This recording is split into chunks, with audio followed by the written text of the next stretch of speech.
Hey, I'd like to welcome you to another episode of the Mission Matters Money Podcast, your source for all things money. My name is Adam Torres. You can follow me on Instagram at AskAdamTorres. Keep up with my book releases, book tour schedule, signings, all that other good stuff. Always love to connect with you there. And as always, if you'd like to apply to become a co-author of one of my upcoming books, just head on over to the website, missionmatters.com, and click on Become an Author to apply. All right, so today I have Paul Claxton on the line. He's founder of RECIPROCITY ROI. Paul, welcome to the show. Hi, thanks for having me, Adam. All right, Paul, so excited to get into today's topic. So we're going to talk about venture capital strategy for startups. But before we get into that, I want to get a little bit further into what you're doing over at RECIPROCITY ROI. Tell us a little bit more about your firm, please. Yeah, thank you.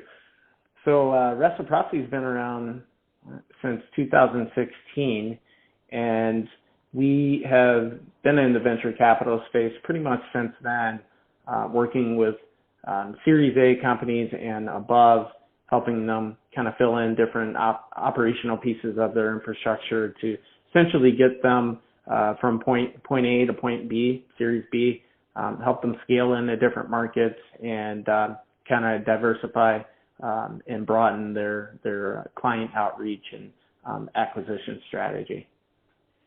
And I think that's going to be a great transition for us, Paul.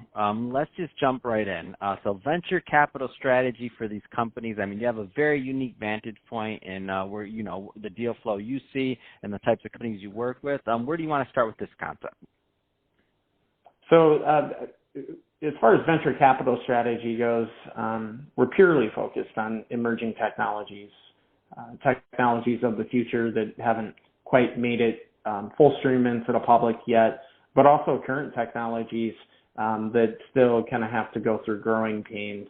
And then what we do is we kind of tie that into venture capital and helping these companies actually get to market, because ultimately, many times great ideas don't even make it to market unless they get the right financial infrastructure backed up behind them. And that's kind of what we do. So we work with them on the operational front, in terms of where can those technologies have the greatest impact, and really show the venture capital market that, yes, okay, you should get behind this technology.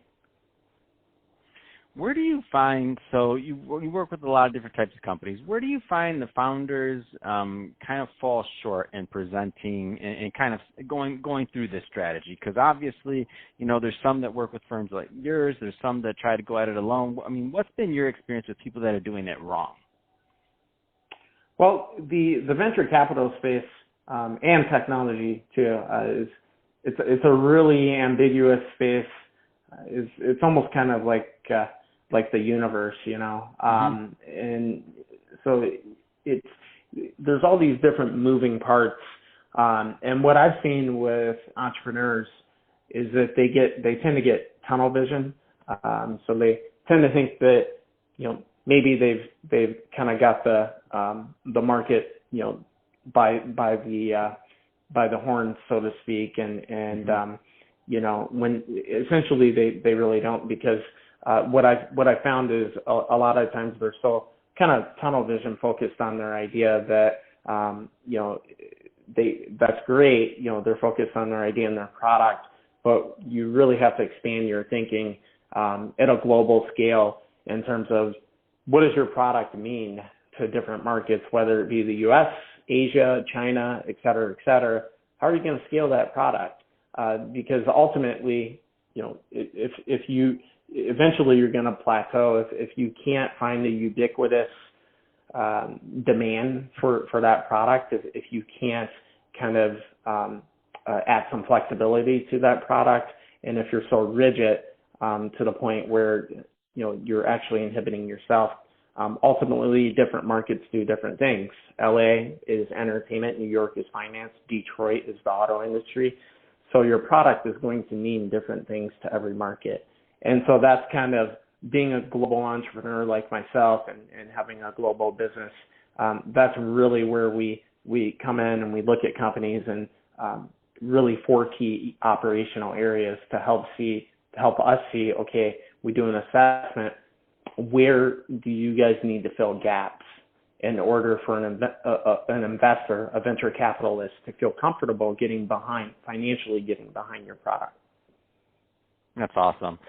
So Paul, final question, two-part question. So I'm going to, so first off, if somebody's listening to this, a lot of business owners, entrepreneurs, executives listening to this show right now, we just barely scratched the surface on this topic, and I know we can talk about it for hours, but that being said, if somebody's listening to this and they want more information, question one, what are the right types of businesses and or companies that are typically a good fit for Reciprocity ROI, number one, and number two, what's the best way for them to follow up and to connect with you and your team? Oh, great question. So any kind of emerging technology. Right now, we're currently, to give you an idea, there's about 30 emerging technologies right now that are either on the market or being developed. And we're in a few of them, key areas being robotics, artificial intelligence, augmented reality, 5G, IoT, did I say virtual reality? Yes. And so those are really kind of key areas that we're focused. Obviously, healthcare is a big area right now. Health technology, as it relates to AR and VR, we're involved in that. And so really any of the emerging technologies, we would be interested in working with companies who are Series A or above and helping them, scale. So, and if anyone needs to get a hold of us, we can be reached at info, I-N-F-O, 180, that's the number 180, at reciprocity-roi.com. Fantastic. Well, Paul, really appreciate you coming on the show today and sharing more about your background and all the great stuff you're doing over at Reciprocity ROI. And to the audience, as always, thank you for tuning in.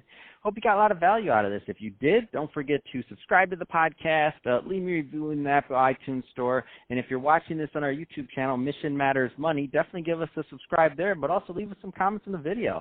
Love to know what kind of projects and things that you're working on. And Paul, thanks again for coming on the show.